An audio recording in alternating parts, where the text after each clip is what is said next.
Hello all. Today's class is on money management. This is a very important topic in family resource management because one of the most important resource with which other resources can be purchased is money. So the effective management of money helps you to live a very successful, very satisfied life. Let's see how money is managed in the family level. So money management is actually an organized, goal-oriented system of allocating, controlling human economic environment resources to achieve specified goals that are usually purchased with economic resources. So money includes notes, online, checks, draft, bill of exchange, any other securities, anything which has value, which is used for business transactions. So if this functions of all of them are not the same, but they are a representation of money. The most important characteristics of money is its acceptability in the country or community to which it belongs. So each of the countries have different currencies and all of them have different levels of values. So the gold standard is considered to be the US dollar, and the whole of the global economy is based on the amount of the currency value based on US dollars. So let's see what are the functions of money. So money does three-dimensional functions. Okay, there are three functions for money: primary, secondary, and contingent functions. So these are actually topics of you see in economics. So we need to learn all this so that it is a common good for our knowledge, and also a lot of questions can come because it might seem very silly because we know the functions of money, right? But these are the terms like contingent functions. What are the primary functions? If you ask what are the primary functions, you might be a little doubtful, right? So let's see what are the different primary functions. So first of all, it is a medium of exchange. So for getting any goods and services, you need to pay money. Very simple as that. Then money has free trade from the inconveniences of barter system. So earlier, before money was introduced, there was something called as a barter system. That is exchange. Like if you wanted something, if you wanted vegetables, you use like from somebody, you gave whatever you had. So it can be like whatever you had means it could be something. Um, it didn't have like a particular assigned value. We used to give whatever we had, and some might be like if sometimes you exchanged whatever like gold, precious jewelry to get some you know less valuable items. So barter system had a lot of what do you say inconveniences which was solved with money. Then it is a standard of value. Now money is a scale in which the value of goods and services is measured. So for everything, like how much do you how much, what is the price of this thing, you always say it in terms of money. The value of money denotes the worth of the product or the price of the product. So that is what is anything. Like we know that gold is more, valuable than, of course, any other like vegetables or whatever we use. That or diamond is even more valuable. So it depends on how much money value is assigned to each of these. What are the secondary functions? The secondary function is like it is a standard of deferred payment. Means, for example, if you have you're getting into an agreement with somebody, you're joining some program, and you're telling something that okay, I will be paying my fee at on 15th of this month. So this is like this is a standard for deferred payment. So you are entering into an agreement, that it is a store of value. So you have some money with you means it serves as an income for future use. So it is something which is a storehouse of value. Then of course you can transfer the value. Like you can transfer money from different places. Like everything can be done online through banking, etc. So from one person to another, you can give like if you want to support somebody who is in Australia, you can do that, right? Or in any place.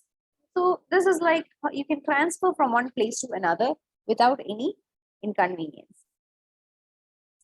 Then what are the contingent functions? Now the functions performed by money in assisting various economic agents, okay, such as consumers, producers, in something like something outside of us, like you're going to do something like for the country, etc. So money actually is very helpful in distribution of national income in the form of pages like wages, interest, profits, etc. So it is actually contributing to the development of the country. Then equalization of marginal utility. Like it helps both the consumer as well as producer maximizing the satisfaction. Means you are it actually, for example, when you purchase something, you actually look for value for money. Is it worth this much? I paid thousands of rupees for this product. Did I get the value for that? So you can, you do that, like, to maximize the satisfaction. It is money seems like a yardstick, that it is a basis of credit system. Now naturally there are a lot of lot of the economy is based on credit system, like you take loans, you pay back with interest. So the basic of all this is money, the liquidity and uniformity in all forms of capital and wealth. Now, money is the most needed asset. So, liquidity is, for example, when you are holding something, uh, how easily can you convert it to money? That is what you think.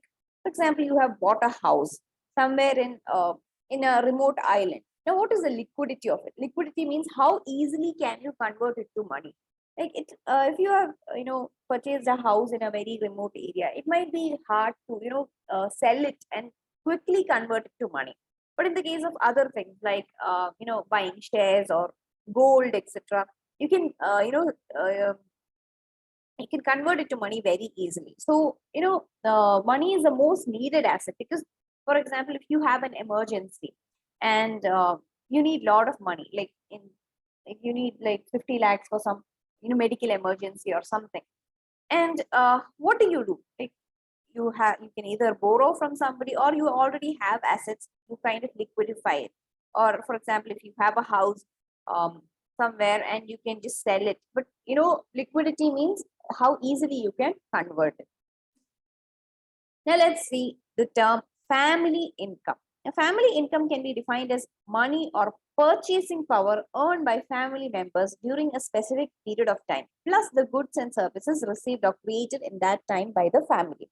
So this is a definition given by Verghese and others. So you see, it is the purchasing power earned by the family members during a period of time. For example, you say, what is the family income of the year? So we say, we classify people based on, income levels based on yearly income or annual income, right? So, you see how much of the person has earned, like for tax purposes and all. You see it about the yearly basis or annual basis. That is about then that is a definition given by Verghese. Now another definition, that is according to Nikhil and Dorsey, family income is that stream of money, goods, services, and satisfaction that comes under the control of the family to be used by them to satisfy their needs and desires and to discharge obligations. You see, so a lot of all of the terms or all of the things. It is a very comprehensive definition which includes everything of the family. That is stream of goods, money, services, satisfaction also. That is mental or psychic income is also mentioned over here. That comes under the control of the family to be used by them to satisfy needs, desires, and to discharge obligations. Obligations like to pay off bills, etc. So you see, so income is the inflow of money, goods, services. Then family income can be classified as money income, real income, and psychic income. So please note down these terms: money income, real income, and psychic income.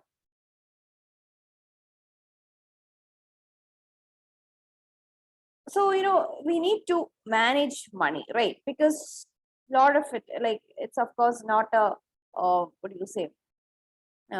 It is you don't have like infinite amount of money or anything. It is everybody has a limited amount of money. So naturally some people might be slaves to their bills. Every day they are like they are mounted with a lot of bills and they have very little choices. They can't do anything with their money because they are only they're just paying off their debt month after month.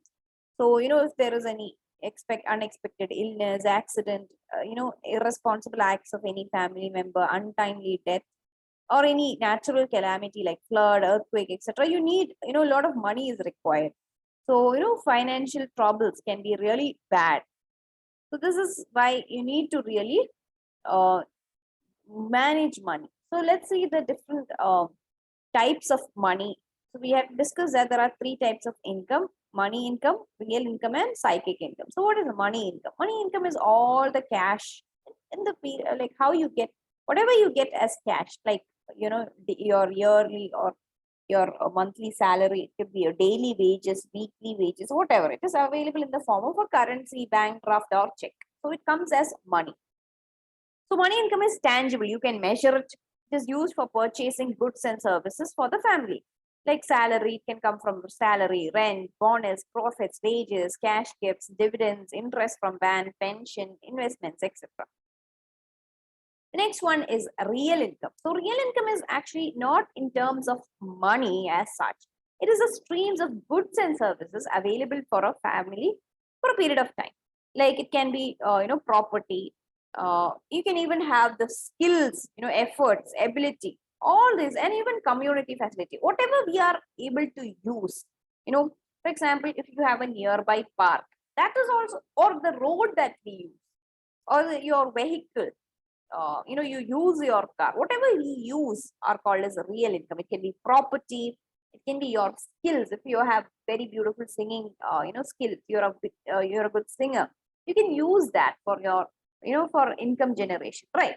So all those, or you are very good at writing, you write blogs, and you earn money, you do podcasts, things like that. So those are called as real income. So it is either directly or indirectly they contribute to the income of the family. And when there is some exchange, money is involved. For example, if you are singing for a program, you get money. So that is what it is. So your real income is whatever you have, whatever goods and services you are available for you to use. Next one is very something which is, it might be non-familiar to some of you. It's called a psychic income. So it is a flow of satisfaction that arises out of everyday experiences.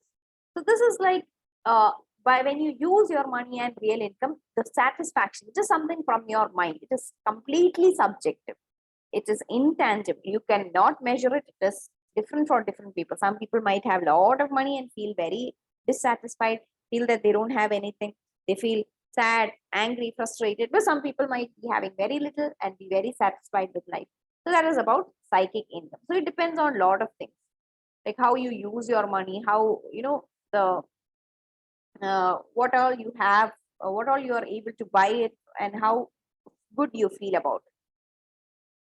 So see, this is the overall pattern of the family income. That is, it's divided into three: money, real, and psychic income. Money income is the flow of cash. Real income is the flow of goods and services, and psychic income is the flow of satisfaction. So you see, these are the different ways in which you get different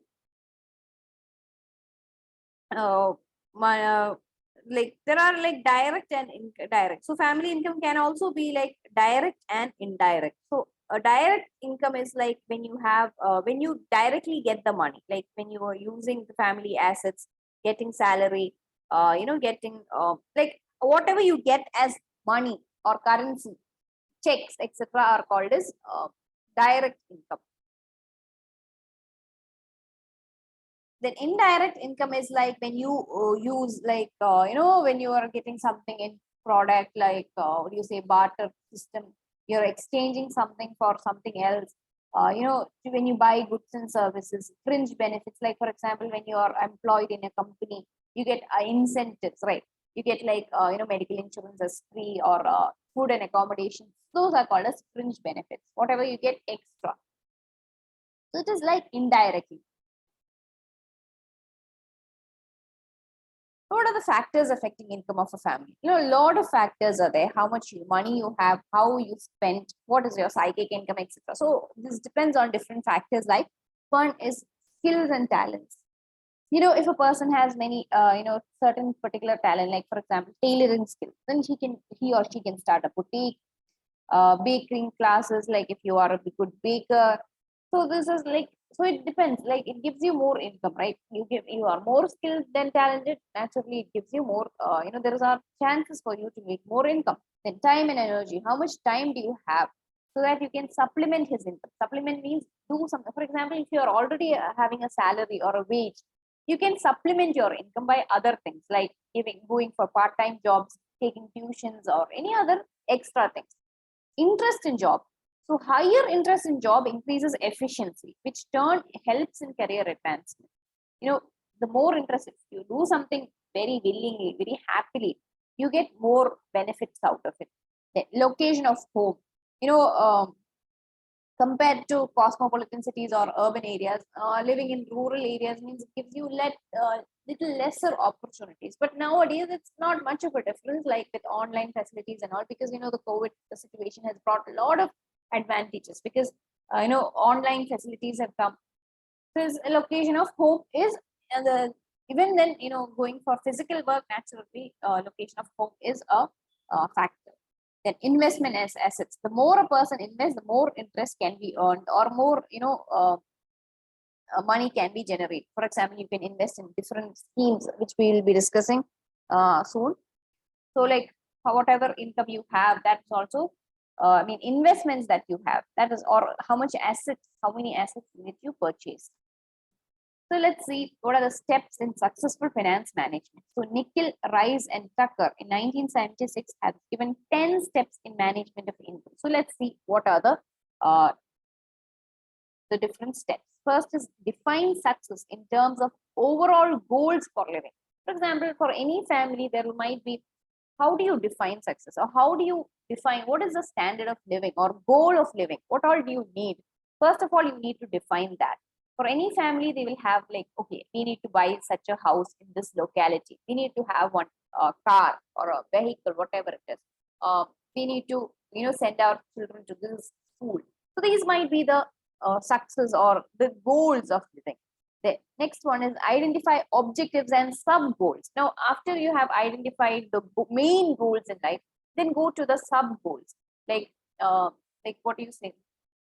The other small goals, like how much money do you want to make in a year? Then what all am I going to do to increase my income? What all part-time job, whatever skills am I going to use for increasing my income, etc.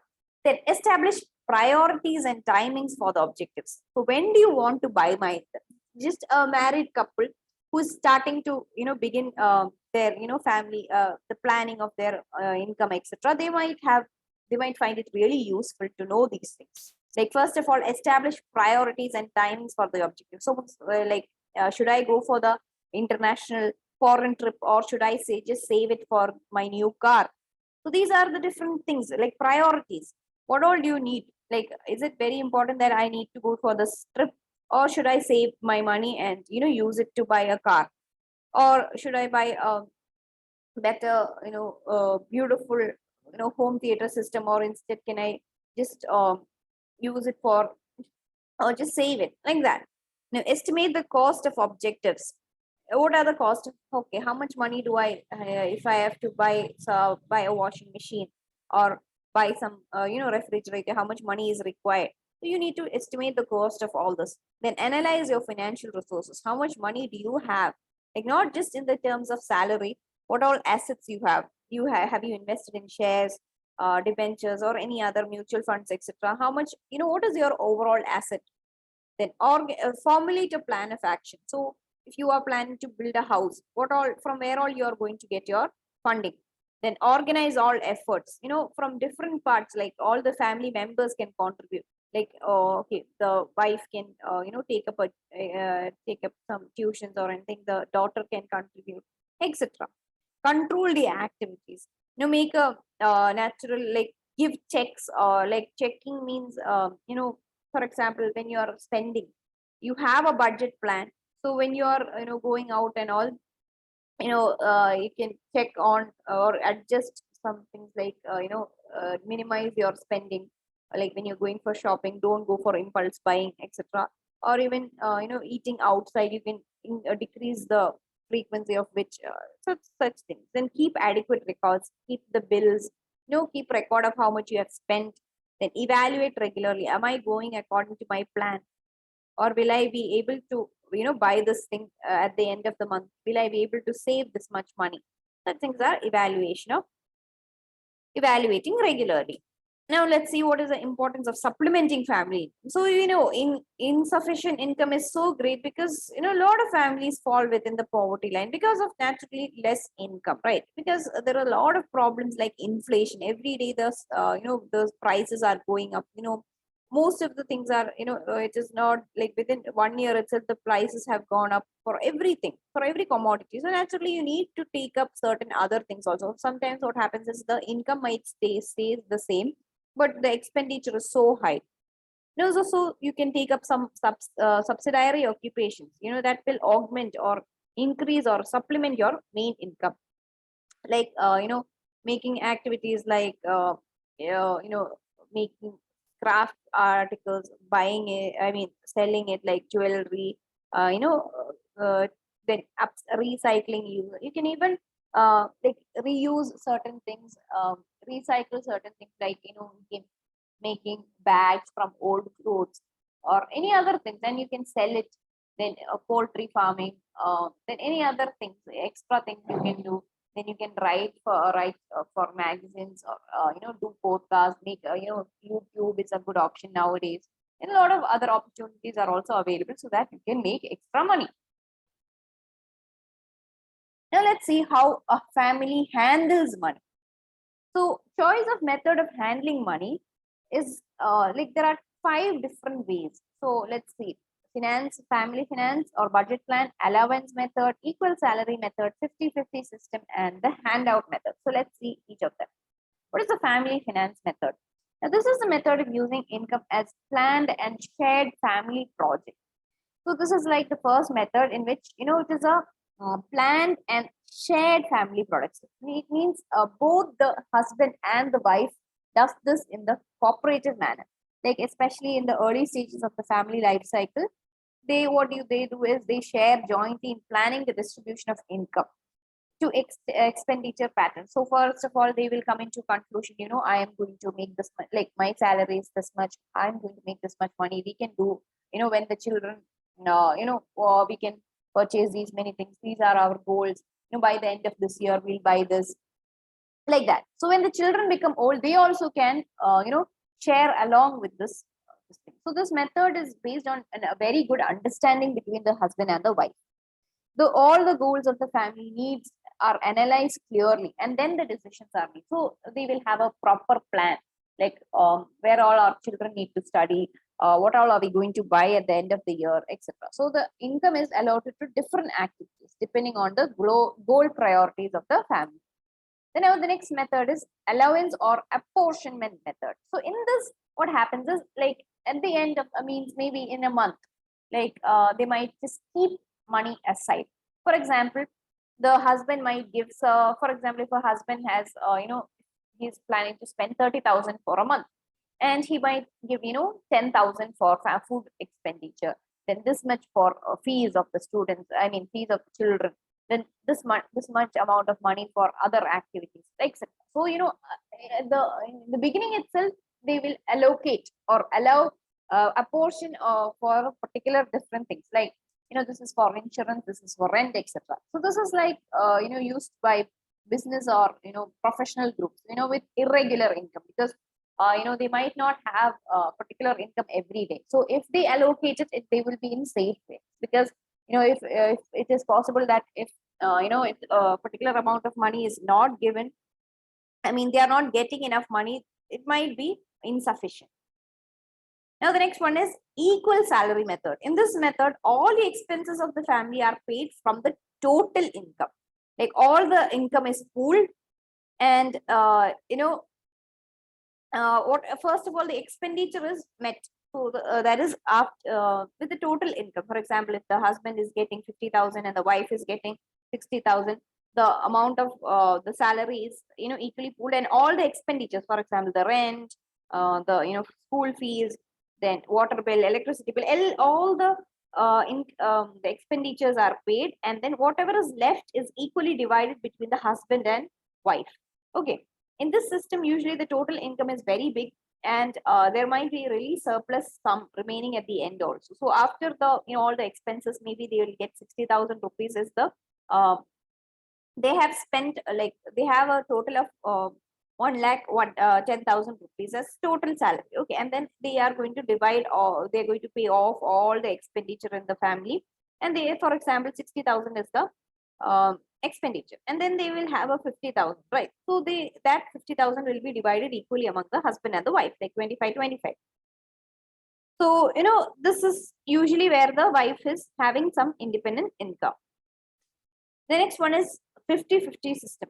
So here both the husband and wife, they divide the total income and total expenditure in two equal parts, and then they work accordingly. For example, if the expenditure is considered to be like they need to spend 60,000 rupees in a month. Okay. So what happens is they will divide that into two equal parts, and they will work like you work for 30,000, I work for 30,000. That is the kind of thing. This is usually adopted in family in which here also the wife will be working or has some income money.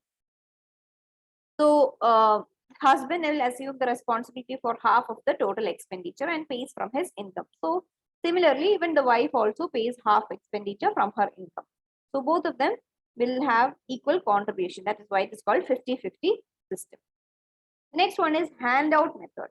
So here it is like the head of the family. Mainly if it is a patriarchal family, it will be the husband who will be the head of the family. They will maintain all the control of the income, and they might give a handout like small or large amount as the need requires. Like he might just give, okay, take this 20,000 rupees is there, this is for the for the entire month. So this is the carryover from the patriarchal family life, where the head of the family has control over the financial resources. It is based on first come, first serve policy. Where income is insufficient, they will just have this method only. This is the oldest method.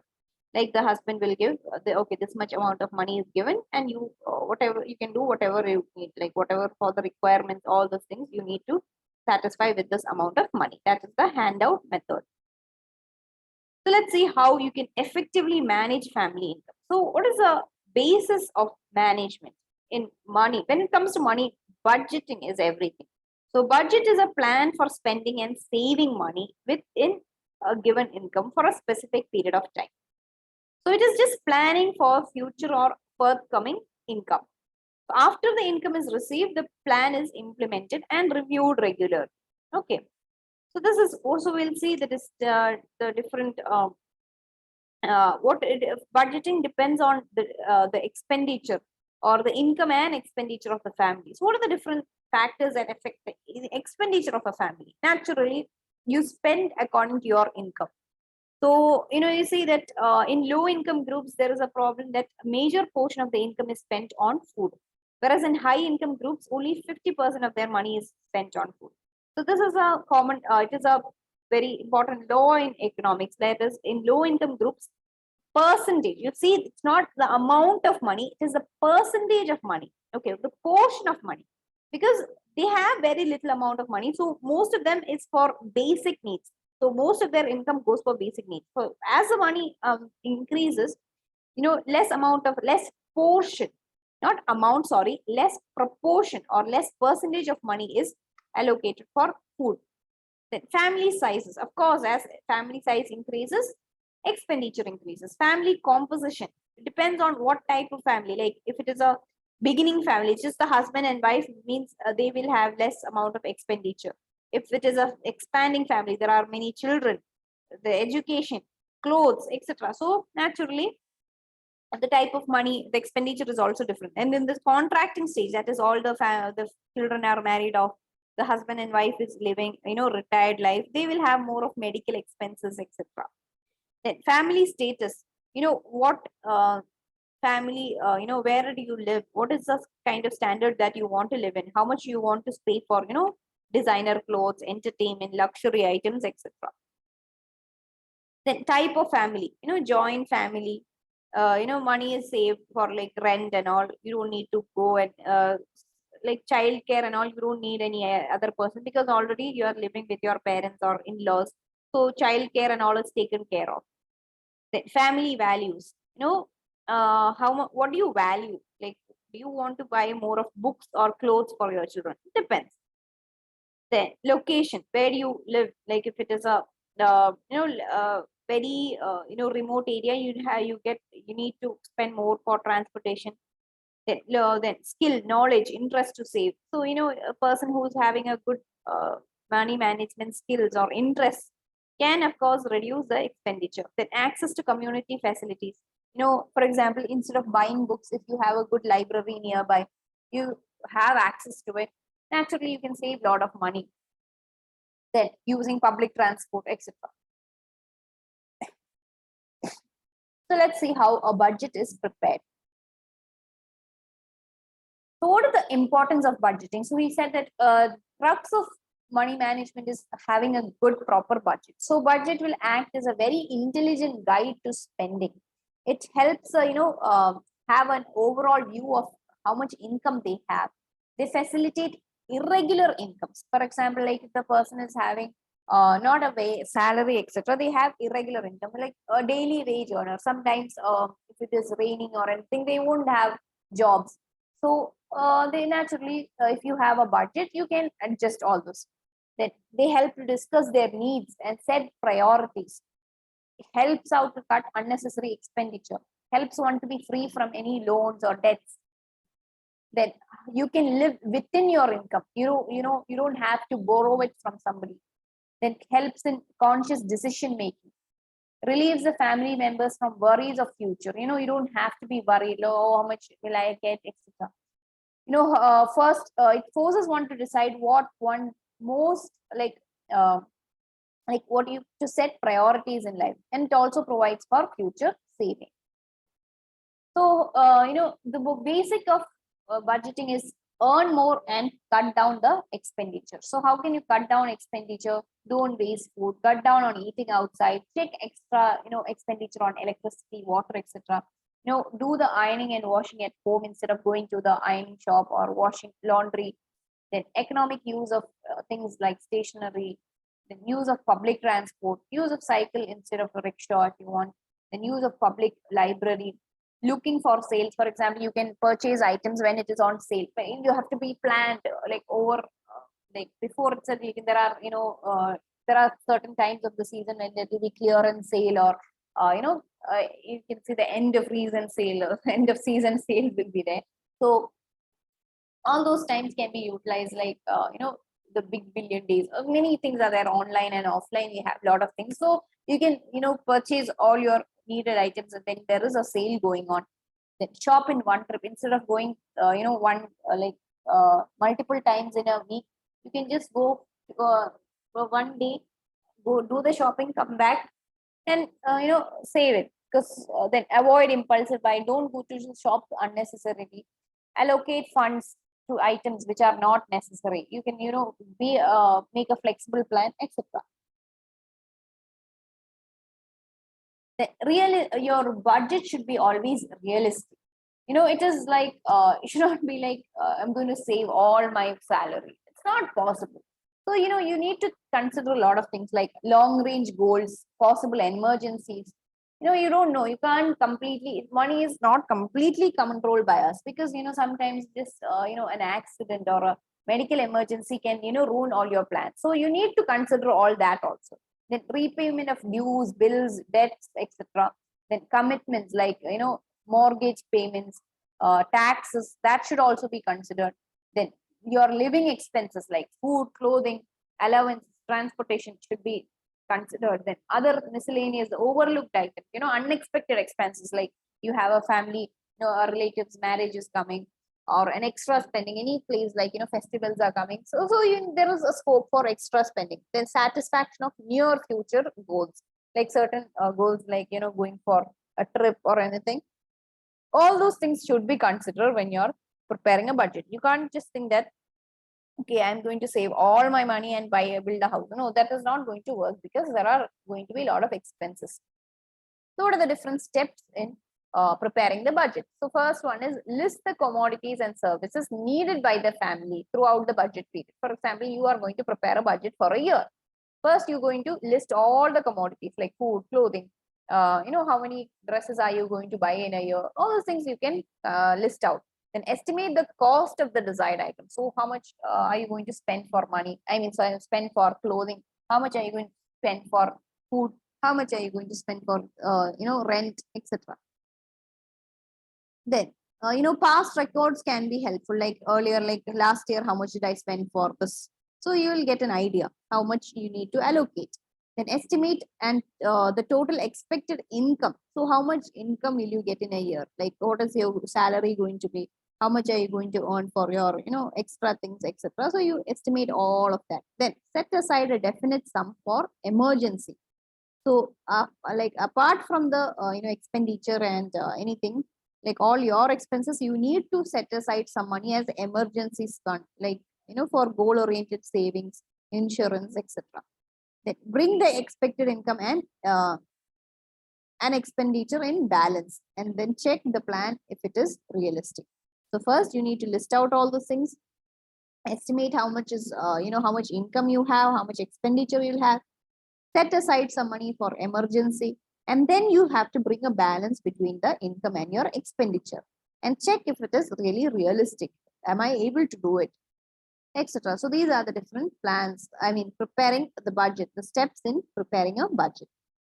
So the different items in the budget could include food, clothing, housing, education, transport, personal expenses, household expenses, and of course savings. Then let's see the different, how much. So you have discussed about how important it is to have a budget. Now, what about your savings? That is, what do you do with your savings? So you said some money upside for savings, right? That is, savings is the money earned minus, or the income minus expenditure. Money earned minus money spent. So you have some amount of money in your hand. Are you going to keep it as money itself, or are you going to invest? That's a very important decision. Sometimes, some people, they might save a lot of money and they might just keep it as money. But what happens is, that money will not appreciate, or they will not increase if you're just keeping it as money as such. Like if you're just going to keep it in your house, you won't even get any benefit out of it. But if you're going to invest in different schemes, naturally your money will grow on its own. So let's see what are the different means of investing your money. So there are different investment schemes that you need to consider based on security, risk, then tax rebate, fluidity, growth rate, capacity to save, etc. So let's see which are the different saving schemes. So first, the first option, or the most common option, is to save it in the bank. So depositing it in the bank account, so that you get, some people might be interested in the interest, that is the rate of interest. Like for example, the say savings account will give you a particular what do you say, some interest. Then they also give a lot of financial services like loan, credit card, ATM, there is debit cards, all those things are there. So you give, so the most common thing is, when you have saved some money, you put it in the bank. There are a lot of most of us will have banking, because this is like, you have a lot of services, because you can transfer money to any place, you can purchase things from your account, like that. So let's see what are the different schemes. Like first, the most common one is savings account, in which you can just open your account, single or joint account. Any family, if your husband and wife can jointly do an account. Minimum account, it depends on, it can be like 500 or 1,000, and nowadays there are even zero balance account. So they will come with 1,000 rupees. If you have deposited, you will get a checkbook also. The deposit can be made, and whenever you want. Withdrawals are also easy. A passbook is provided for all the records of deposits. So even checks are also given. So you get to easily deposit money, etc. The next one is the interest of rate of interest is also, but it is kind of low. That is, it is 3% interest or something like that. Then current account is where you are, mainly for business people who would like to keep a lot of money in safe custody. Like the thing is, compared to savings account, here there is no limit to number of withdrawals. Compare savings account means there will be a particular limit. You can't withdraw more than 10. There is a limit for withdrawal, but in the case of current account, you don't have any limit to withdrawal. You can do anytime, but there is no interest paid in this account. But there is a service charge for keeping the money safe.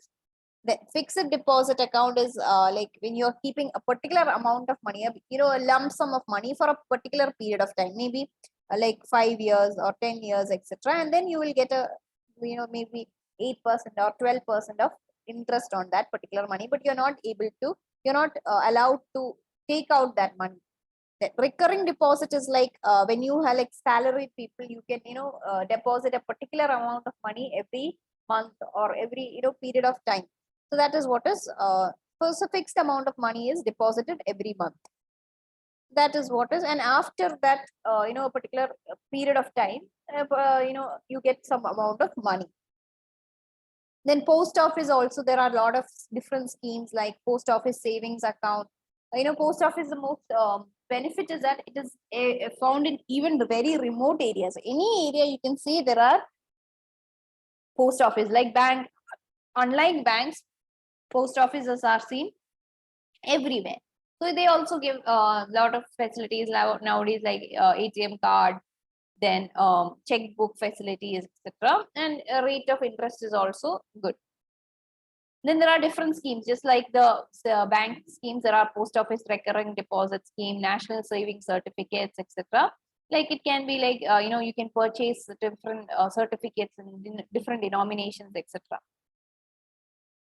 And there will be some maturity period, and after that you get some amount of interest. And the good amount, the national savings certificate and all have this benefit that it is not taxable. So these are the they have a tax rebate, means you don't have to pay a lot of amount of tax for these schemes. Then next one is you can invest in provident funds. Like, for government employees and all, we are familiar that, it is a compulsory thing. There is 10% of the salary is contributed to the provident fund. And, the good thing is the employee can take loans and all and return the loans in easy investment from the provident fund. Then for private and semi-private companies, there is something called as contributory provident fund, in which, the both employee and the employer will contribute certain amount of money. And when they are retired, the employee will get the whole amount of money. So this is also eligible for tax rebate. Then there is public provident fund also for the general public. So this is like, it was something by the central government, which is under the Public Provident Fund Act of 1968. So you can, you can open the account in any bank or head post office or any nationalized banks, and you have a 15-year scheme, and the rate of interest is somewhere around 8.8%. So you can invest any amount, like the minimum is 500 and the maximum is 1 lakh in a financial year. The next is insurance. Naturally, Life Insurance Corporation, or LIC, is it is a Government of India scheme. Any protection, gives protection against any loss caused by natural or man-made factors. So this is something which helps in securing your future. There are a lot of schemes to choose from, depending on the amount of time, then how much money you want to save, etc. So like new money back plan, there are Jeevan, medical insurances are there, accident insurances are there, death benefits, so many things are there, which gives not just yourself, but it can also give your security to your family also. So you can go through the different schemes. Now another very important saving scheme is investing in share. Share means you are actually investing some amount of your money to any company, any public sector company, where you're going to be a part owner of the company. So when a company wants to develop, they float shares to the public. That is, they will give the shares for public offerings they will give, and you can purchase shares. For example, if you want to purchase share of any big company like Reliance Corporation, so you can purchase their share, and then you become a small owner of that company. You're a part owner of the company. So what happens is, the company can make, when the company is making profit, you will also get a small share of the profit. The dividends are tax free. There is, what do you say? So the profits are called as dividend. But there is a problem that you can risk losing money if the company goes in a loss, because if the company is making profit, you will also be benefited. But if the company is making a loss, you will also share the loss. So it is a kind of, but the benefit of share is that it is unlike in banking, or it is not fixed. The amount of money that you will get is not fixed. It is depending on how the company performs. If it is good, you will get a lot of returns like 10%, 20%, 30% extra, or even more than that also. But if it is a loss, it is accordingly. Then debentures, bonds, etc. These are the another different terms like